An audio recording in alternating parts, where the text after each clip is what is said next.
Ink ribbon.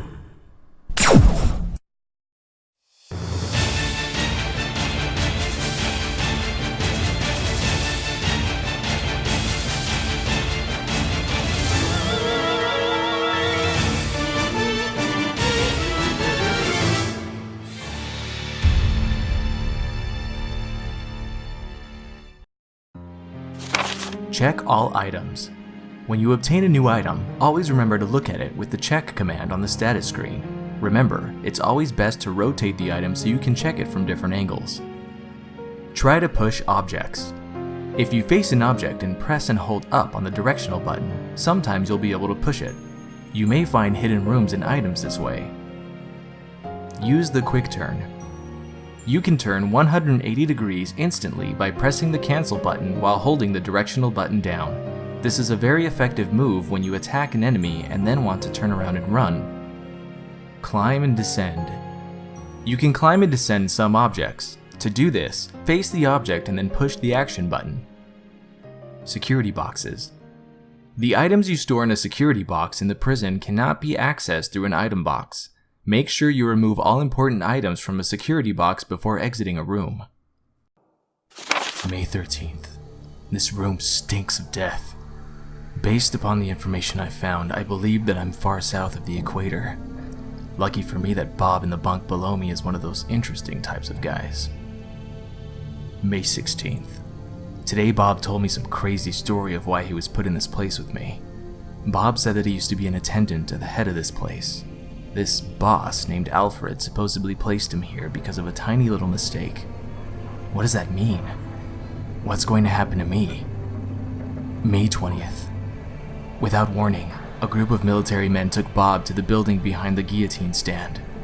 At midnight, I'll sneak out of here to see him. I've been hearing that anyone taken to that building never comes back.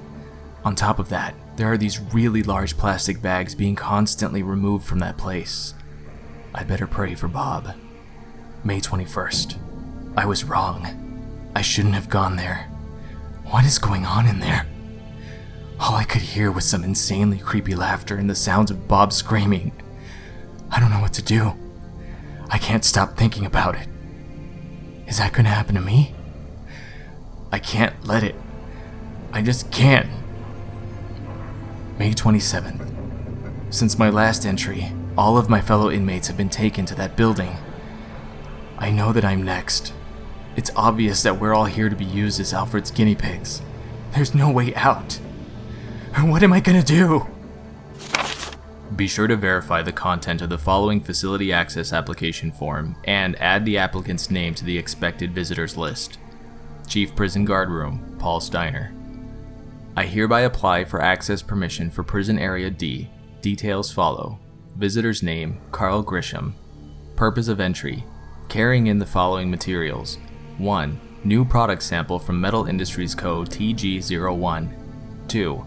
Various daily commodities ordered by the prison. Note: 1. Will use a transportation truck. 2. TG01 sample will be stored in a designated briefcase. Thank you for your continued support and for using our products. This time we have gathered our most advanced technologies and have succeeded in creating the unique anti-metal detection alloy TG01. TG01 features: 1. Cannot be detected by any metal detectors. 2. Cannot be pictured by rentgenography at the immigration check. 3. Lightweight yet durable. We plan to develop various weapons utilizing this innovative new alloy. We enclosed a sample for you to review. We look forward to hearing from you regarding possible business opportunities. Metal Industries Co. Chief of Development Planning, Carl Redhill. 3D Duplicator User's Manual. Our new product, the 3D Duplicator, consists of two parts. 3D Scanner portion. This portion scans the 3D object. Simply place the material that you want to have scanned onto the tray of the scanner. The scanned object will be processed into 3D data, which will be transferred to the duplicator portion. Duplicator portion.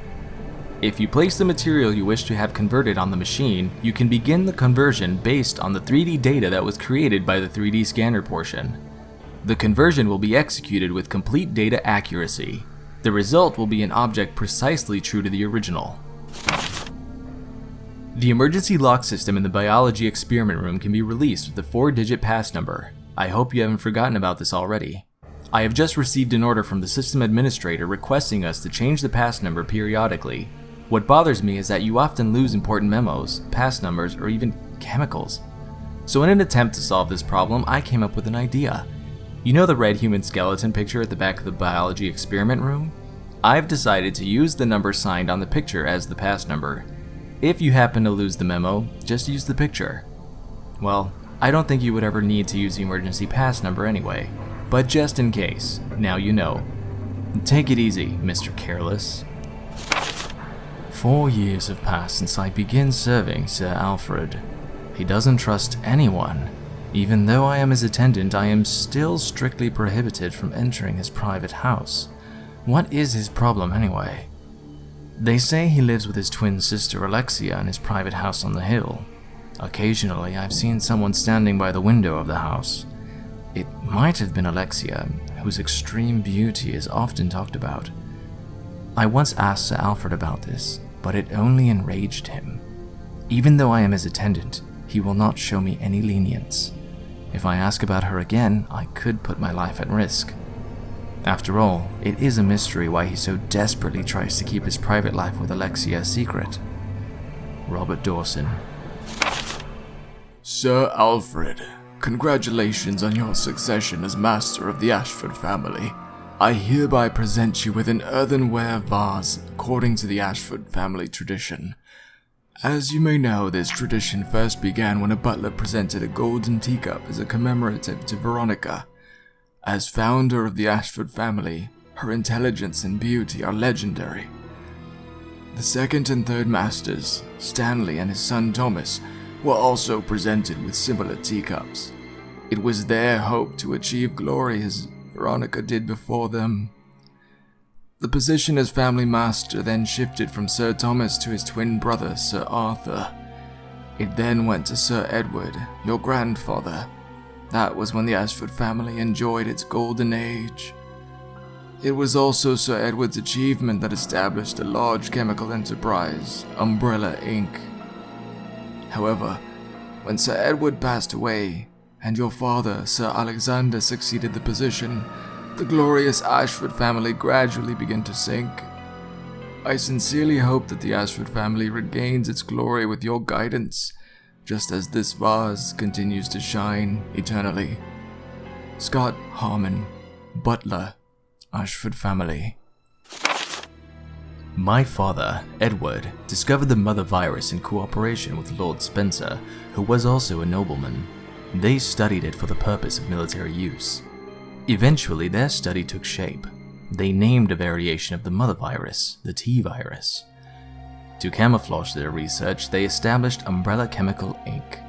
I majored in biogenetics and have been involved with the top-secret project, supporting my father's research. However, my research went through a difficult phase and my father died in the middle of the project. We are now at a major disadvantage against the other researchers, as there is great competition in the field of T-virus research. I have disgraced the honorable name of the Ashford family that our great ancestor Veronica established. If nothing is done, Umbrella will be taken over by Spencer.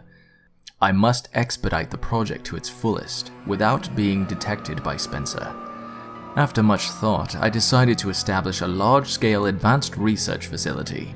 It will be located in the transport terminal that I created using the abandoned mine in the Antarctic.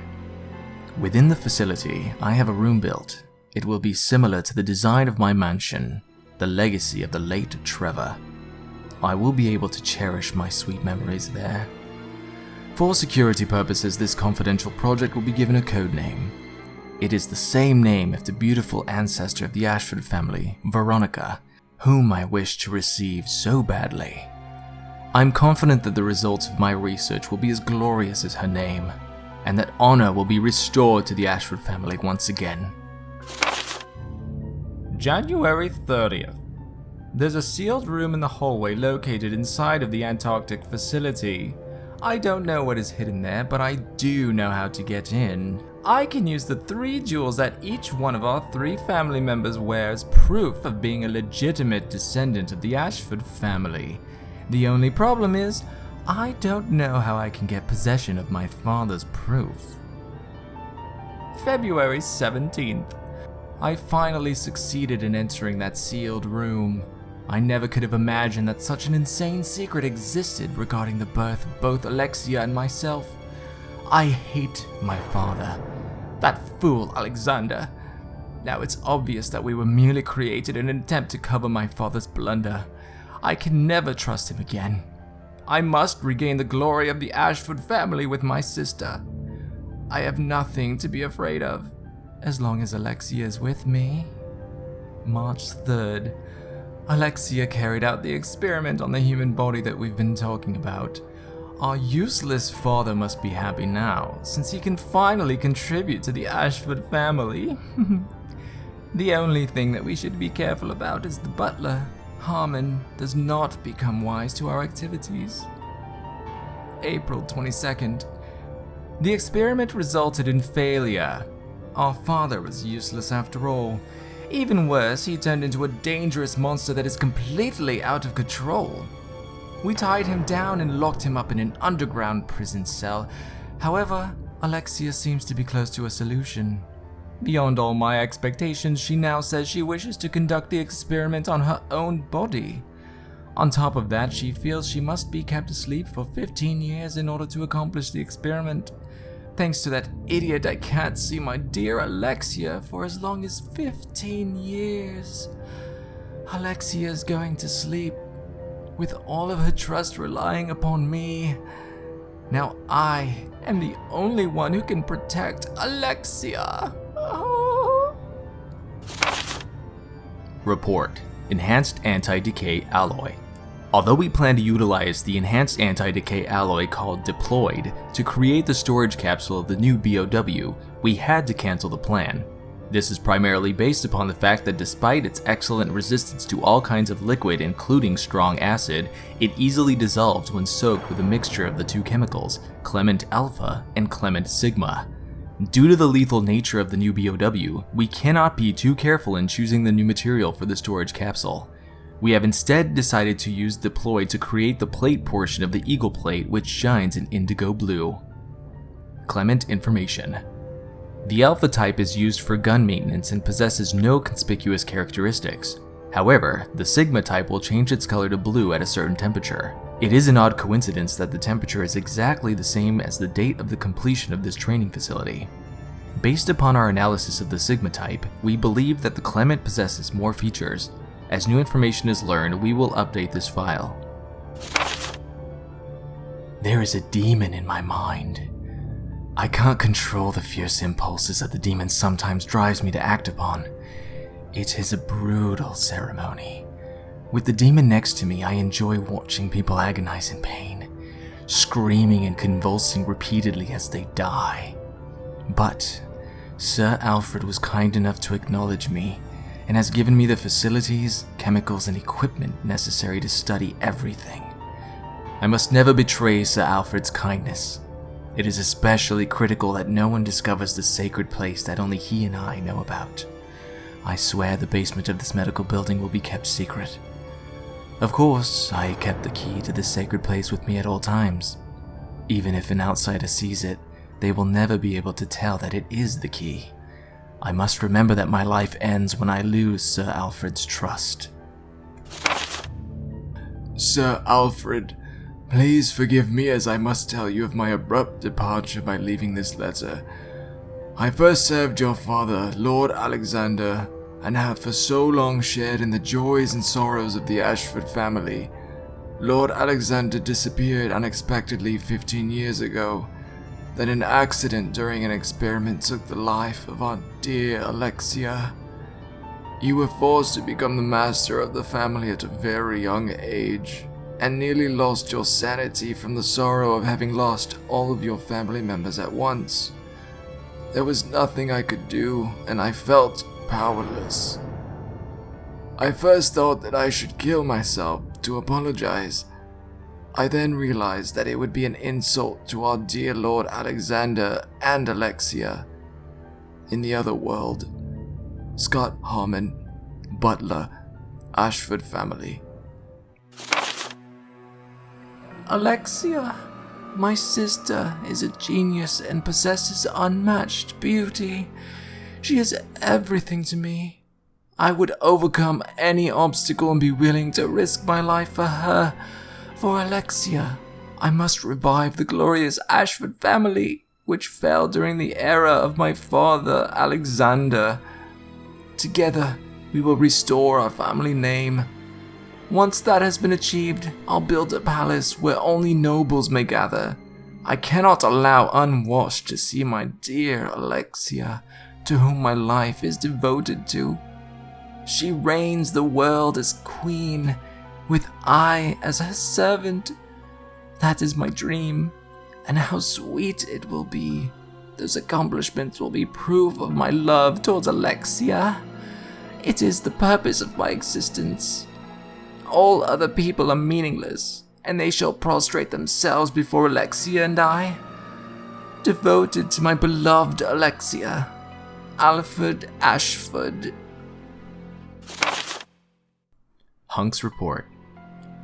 Attention, Mr. Alfred Ashford, head of the facility. Today at 1632, I arrived successfully from the Umbrella transport base with a large-scale BOW capsule. Extreme care was taken during transport, and all 108 checkpoints were confirmed condition green, in accordance to standard procedures. It is currently being stored in a freezer. There is one thing I don't understand. We are normally assigned to special missions. Why were we ordered to transport a frozen capsule this time? I understand that this may be classified as top secret, but without knowledge of the contents, our safety could be at risk during the transport. This is especially important if the contents are potentially harmful. We would like to ask you to provide us with more information should we be assigned similar missions in the future. I still remember the good old days that I spent in the military training center. Nothing has changed since then. We will gear up for the next mission, today at 2300.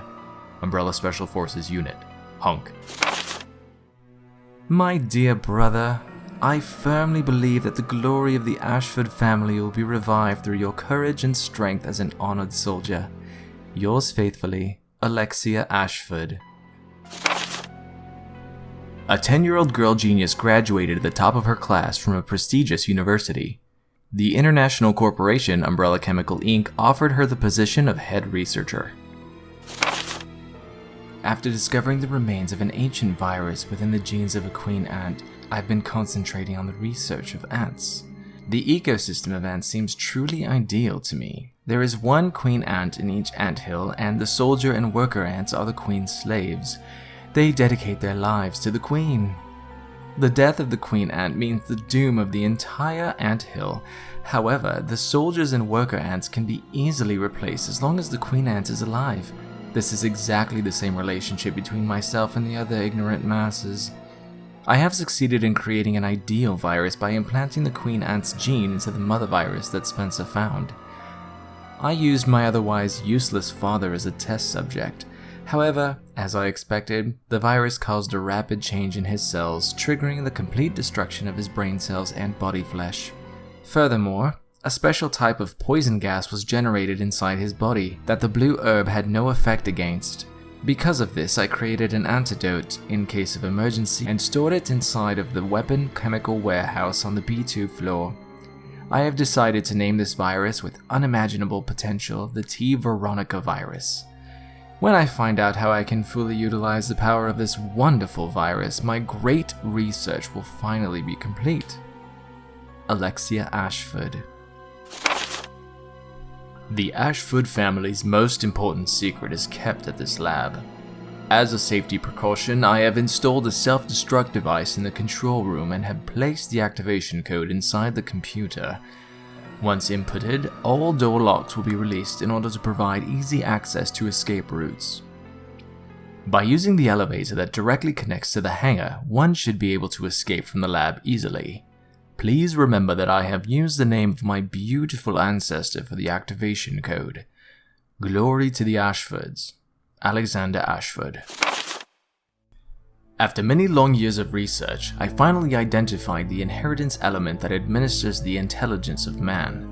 I even succeeded in manipulating the absolute value of intelligence artificially by recomposing the base alignment of the element.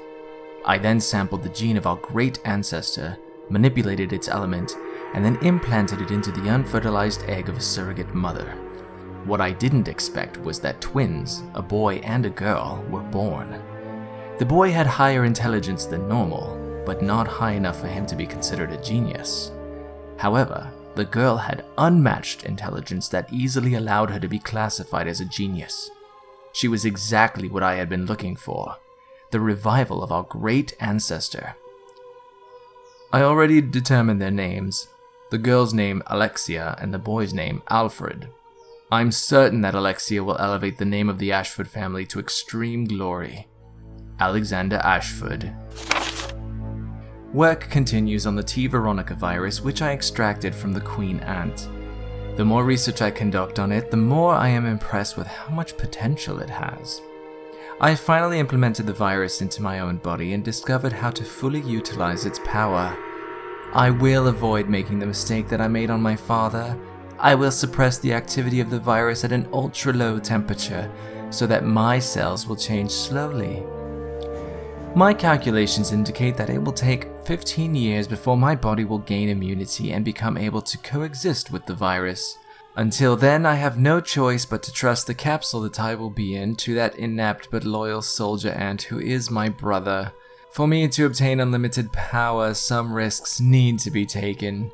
When I awaken, I will be the queen, and the T. Veronica virus will be unleashed upon the entire world by my children. Every last creature on Earth will exist to serve me. At that time, the world will achieve the perfect ecosystem, just like an anthill, but on a much grander scale. Alexia Ashford. October 30th. When I joined Umbrella Inc., I thought that I would be able to live carefree for the rest of my life, being employed by this huge corporation. It's a joke that I ended up being a driver at a place like this. I asked for a position change, but they completely ignored me. Feels more like a prison. Work is extremely demanding, there's nothing fun about it. I'd rather be dead. November 3rd. My hard-earned vacation was cancelled suddenly. I heard they failed to secure enough manpower due to a mistake made by the facility head, Alfred. That fool doesn't deserve forgiveness. He doesn't even treat us like human beings. November 5th. I heard an interesting story from a guy who's been working here for 8 years. He must be awfully patient. He says that there's a man who has been confined for over 10 years, locked up in a cell deep below here. People call him Nosferatu and are deathly afraid of him. What an absurd story. November 10th. At midnight, I woke up to an ominous growling sound that seemed to be coming from deep underground. I'm so pathetic to have been frightened by such a foolish story. Then again, I suppose anyone would have a hard time maintaining their sanity if they are confined to a place like this. The underground passage which leads to the mansion where Alexia and I live has been badly damaged. Although I can never allow the unwashed to see Alexia, I cannot go on using the underground waterway that those local people made either. Oh yes, I think I'll have those prisoners build a bridge. It must be a gorgeous bridge that benefits the perfection that is Alexia. Of course, I must kill everyone who's involved in the construction of the bridge after it's done so that no one will know about the existence of our mansion. But that's okay, as I have no problems executing such matters. Once the bridge is completed, I'll seal the mansion entrance at the door at the end of the underground waterway. The entrance of the waterway is locked by a diorama trick, ensuring the secrecy of our mansion. Alfred Ashford.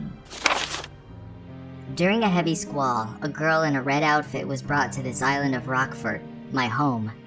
What could she have possibly done? I've been living here for quite some time now, but many who are brought to this island seldom leave alive. Through the sounds of guns and fire, soldiers appeared. There was something going on. I went to the prison, but the girl in red was nowhere in sight. I hurried to the military training facility. The man of Rockford was attacking her relentlessly. How stupid of me. I got too close and almost got myself smashed by the shutters. But thanks to my natural agility, I was able to get out of the situation and get outside. Anyone other than me would not have been so lucky. Again, I was able to find the girl in red. There she was, in front of the residence. Then from behind her appeared a man with blonde hair. As he called to her, he approached her with a friendly manner and started saying something to her. And it happened abruptly. The man in blonde hair started to hurt the girl in red. I have to save her, I thought to myself, but the man with the blonde hair went away. Who was that blonde-haired man? What did he want from the girl in red? The self-destruct announcement at the emergency siren warned at the end of Rockford Island. I hurried to the hangar of the transport. The transport we were on took off as everything exploded into flames. With my neck-risking effort, the girl in red slammed the monster out into the open sky. Sure enough, she was a Valkyrie, a goddess of destruction. I couldn't believe it. The transport landed in a base on the icy Antarctica, and on top of it all, the transport that landed before us spilled tons of the T-virus, and everything alive had already turned into zombies. If I stayed, there was no way I could stay alive. I had to find a way to get out of there quickly. I parted with the girl in red. I started searching the base to see if there was anything I could use. As I was resting in the dark, someone was coming. Whatever it was right there. The door suddenly closed and there was no escape. I kept slamming the door. Then the door opened. I exploded out of there. But I was no chicken. I stopped to turn around and there she was, the girl in red, standing there looking at me. Where was this place? I was stuck in a room with an elevator and old cannon. Where was I supposed to go? I was stranded. I felt endless despair. Then that blonde-haired man with the sunglasses appeared. He had the girl in an arm lock. Then a man in a black vest came running after them. The man with the blonde hair disappeared into the prison cell with the girl. The man in the black vest followed them. I also hurried to chase after them. It was a grueling fight, head to head. Was the man who knew the girl a monster? The fight looked like it could last forever. Then suddenly there was an explosion, which interfered the fight. That was the last chance. That was the last chance I had to get out of there. I snuck onto the hatch of the sub as it was about to close. Finally, I was released from a world of death and I was able to come back to a world where desire and power ruled. D.I.J.